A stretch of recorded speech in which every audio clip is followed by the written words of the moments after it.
Hello vinyl community, YouTube, Chris here, Dixieland Farm, and today I'm going to talk about bootlegs. You know, when I was a music fan, growing up as a teenager, before the internet, it's going to make me sound like an old guy talking about when I was a kid.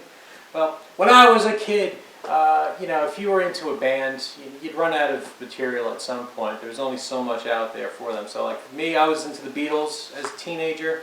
And I really only liked, from Rubber Soul on, so when you think about it, it's not a lot of albums, really, that's available to you. So what do? You want to hear more, you're interested in the band? Well, that's when you start turning to bootlegs. You either get live recordings of a band, or in the Beatles' case, you get outtakes, different versions of the song, or how they kind of constructed it. So big into Beatle bootlegs. So what was your choice? CD, or tape, or vinyl. Vinyl and CDs were expensive. We're talking about $30, sometimes a little bit more to get this stuff. The CDs were good, but also you had to be near a major city. I lived on Long Island, so I could go into New York City to find this material. And there were maybe one or two stores on the island that had some of this stuff, but not really. But if you were in the middle of nowhere near a major city, you weren't going to find this stuff. And it was before the internet again, so you couldn't download it, or you couldn't even buy it. Really, there wasn't really mail order companies that did this kind of stuff. The CDs, you can see they almost all went through Italy. Italy had some kind of weird copyright laws where this stuff was sort of legal, I guess. So stores would say imports. The minute they said imports, you knew what they were talking about. They were talking about bootlegs, unreleased recordings, unauthorized recordings. By the way, this John Cale bootleg is great. Great. But, I'll put it down there. What I would do is, I would do what I can on album or on CD, or I would get tapes. At record shows, there would be dealers, and what they would do is they would record this stuff off the album or off of other tapes or off the CDs and sell it. Great for them because then, once they bought the one, they could flip it and make a lot of it. So you could usually get that stuff for about $5 to $8. So I got boxes of this, of tapes that I've not converted yet. And some of the stuff I actually made myself, where I bootlegged to concert. I brought a tape recorder in and recorded it myself. So, actually some of this stuff's pretty important to me. But, transferring this stuff here. Here's a Beck Minneapolis concert from '94. For me to transfer all this stuff, the project's so daunting that I just haven't tackled it yet, And it's funny, back... when this stuff was released, we were fine with side 1, side 2, basically 2 tracks. But in this digital age with, CDs or MP3s, the idea of having just 2 long recordings is just not going to work. I'd have to break up the music into individual songs, which, so now this 45-minute project or 90-minute project, is turned into hours of me trying to figure out where the song breaks are. And, well, if I've gone through all that effort, I might as well clean the audio up, get the hiss out, so that's going to take some time. And maybe re-EQ it, make it sound better, pick up where the tape machines dropped off. And then I went through all that. I'm not going to put a cover, so then I'm going to be able to cover, and then the track list. Now it's become this whole thing, and I just don't want to get involved with it. And I'm not going to play this stuff, really. So I'll get to it, one day. But anyway, look at this, Alex Chilton. Alex Chilton at the Knitting Factory, an acoustic set. Yeah, that's great. Of course that's great. Any fan would want that. And again, this stuff is available online. A lot of it is. It's usually in people's blog posts, and they'll have a mega upload count or something like that, and you go download it, and it takes 2 seconds, which almost makes it not special, really. I don't know many people that really listen to bootlegs and live recordings and stuff like that, but that's what we did back in the day.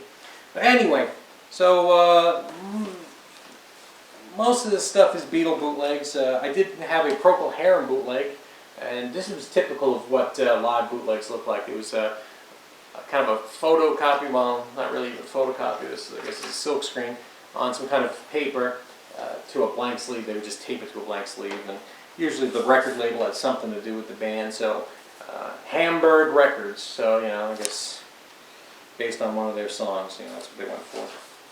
And you just never knew. I mean, a lot of these vinyl bootlegs are horrible sounding. They're a cassette of a dub of another cassette, and then somebody put it on a record and didn't bother to work with it. A lot of these Beatle bootlegs fall into that trap as well. Dig It. This one sounds alright. The only reason to own it is that it's got an 8-minute version of Dig It, which was important to me for some reason. Now it is not. It was only $8, $9. So there's that. And then I like this other company, Rubber Soul, I guess is what they would call it. They had the series where basically the album covers were kind of a pun or a joke or whatever on the Beatles, and they stole this from the Ruddles. You got Tragical History Tour, and they had alternative covers and whatnot. And this has got a lot of breakdown of Sgt. Pepper and Magical Mystery Tour, of course, and loads of different versions of Strawberry Fields Forever, which is fascinating, hearing how the song evolved. And you separate out all the instruments and just listen to a section. You learn a lot about how the music was made.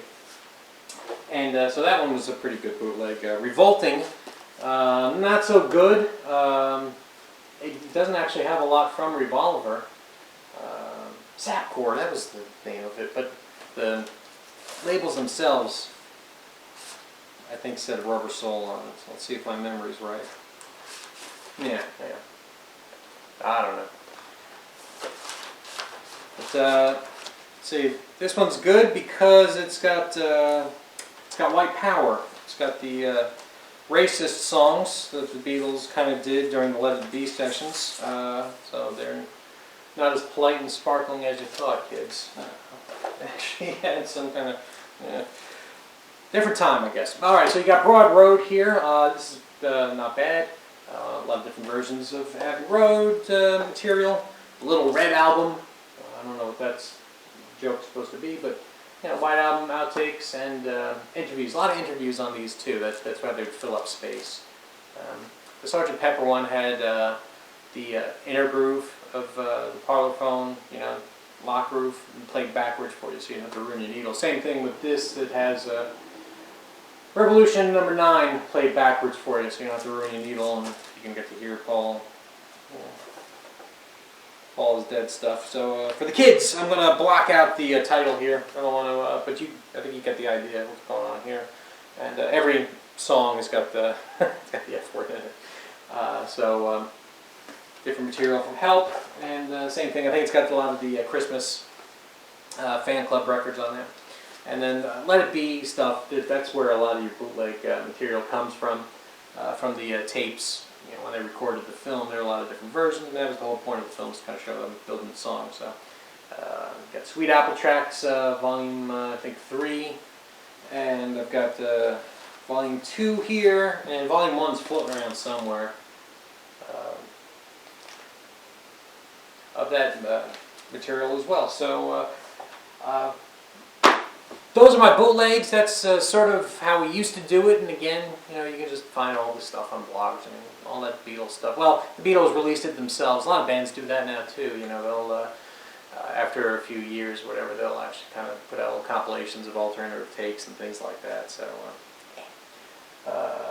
it's good, I guess, for us fans, but not as special, I guess, as well. So those are my bootlegs. Thank you everyone for watching so much. I appreciate all the subs that I've been getting, and I hope to make a few more videos here in the next couple of days. Okay, bye.